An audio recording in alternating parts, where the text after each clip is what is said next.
ഇപ്പോൾ കുളി കഴിഞ്ഞിട്ടൊരു ഗുമ്മയില്ല, വെളിച്ചെന്ന് പറഞ്ഞ തലയിൽ എന്നിട്ട് സംഭവം മുടിക്കും വലുതായിട്ടാ. എന്തെങ്കിലും മുടി വെട്ടണം. ഇപ്പോൾ മീശ വെട്ടാനും അതുപോലെ തന്നെ നഖം വെട്ടാനൊക്കെ ആയിട്ട് സാധനമൊക്കെ മേടിച്ചു. ഏകദേശം 150 രൂപ 3 കൂടിയിട്ട്. അങ്ങനെ ഇതിലാണ്ട് മൂക്കിൽ നിന്നൊക്കെ ആവുമ്പോൾ തുടങ്ങി അത് കട്ടി കളയണം, ആകെ വൃത്തിയായി തുടങ്ങി. താടി ഒതുക്കണം. പിന്നെ മുടി അങ്ങനെ അടുത്ത ബാർബർ ഷോപ്പ് പോകുമ്പോൾ എന്തായാലും ചവിട്ടിട്ട് ഞാൻ മൊത്തം പോലീസ് കട്ട് അടിക്കാൻ പോവാം. കാരണം ഈ വയർപ്പ് നിൽക്കുന്നതുകൊണ്ടാണ് ഈ പനിയും മേലുവേന അസുഖങ്ങളൊക്കെ വരുന്ന തലയിൽ. അപ്പോൾ മുടി പരമാവധി കുറയ്ക്കണം. കാരണം മുടി കുറച്ചില്ലെങ്കിൽ നമ്മളെ ആരോഗ്യസ്ഥിതി വളരെ മോശമാണ്. അപ്പോൾ നമുക്ക് എന്തെങ്കിലും കാലുമ്പത്തെ കഴിയുമ്പോഴത്തേക്ക് നഖമൊക്കെ വെട്ടി മീശിൻ താടിക്കുന്ന ഒതുക്കിയിട്ട് നമുക്ക് നോക്കട്ടെ ഉണ്ടെന്ന്. അപ്പോൾ അലക്കം കൂടിയെല്ലാം കഴിഞ്ഞ് ഇത് ബാക്കിൽ വന്ന ഈ ഹോട്ടലിൽ നിന്ന് ഭക്ഷണം കഴിച്ചുട്ടാ. വേറെ ഹോട്ടലും കിട്ടിയില്ല. എത്രയാ 290 രൂപ ഒരു ചോറും ചെറിയ പാത്രത്തിൽ ചോറും 3 ചപ്പാത്തിക്കും ചിക്കൻ കറി. വേറെ കിട്ടാതെ പിന്നെ അത് കഴിച്ചു. യാത്ര തുടങ്ങണം. പക്ഷേ ഇന്നത്തെ യാത്ര അവസാനിപ്പിക്കാനും പോവാണ്. അടുത്ത സ്ഥലം കിട്ടിയാൽ നിൽക്കും. കാരണം ഞാൻ അവസ്ഥ കാണിച്ചു കേട്ടാ. കൊടും കാർമേഘം എന്ന് വെച്ച് കഴിഞ്ഞാൽ ഇപ്പോൾ ഇളക്കും മഴ ചാരി ഇറന്നു. നല്ല മഴ ഇടിവെട്ടും ചെയ്യുന്നുണ്ട്. എന്താ സൂര്യൻ അസ്തമിക്കാനുള്ള അവിടെ നിന്നുണ്ട് നോക്കിയാൽ ആകാശം മൊത്തം കറുത്ത്. ഞാനിപ്പോൾ എവിടെയെങ്കിലും ടെൻ്റ് അടിക്കാൻ പറ്റിയ രീതിയിൽ ഒരു സ്ഥലം കണ്ടെത്തിയാൽ കാരണം കൂട്ടി കയറണം.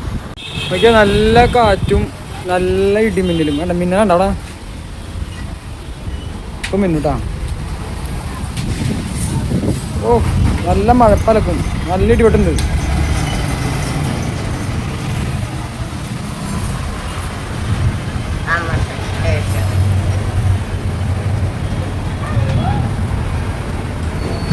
ഒരു എരിച്ച് കട കിട്ടി മഴ കൊള്ളാണ്ടിക്കാനുള്ളത്. അതിൽ കയറിക്കണ്ട എന്താ അവസ്ഥ നോക്കാം.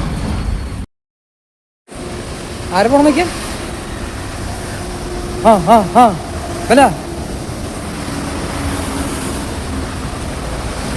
പശുവിൻ്റെ അത്രയ്ക്കുണ്ട് ഓരോ ആട്ടങ്ങൾ, വലിയ ആട്ടങ്ങൾ. ഡൽഹിക്കൊരു സമാധാനം ഇല്ല ചൊറിയാണ്ട്.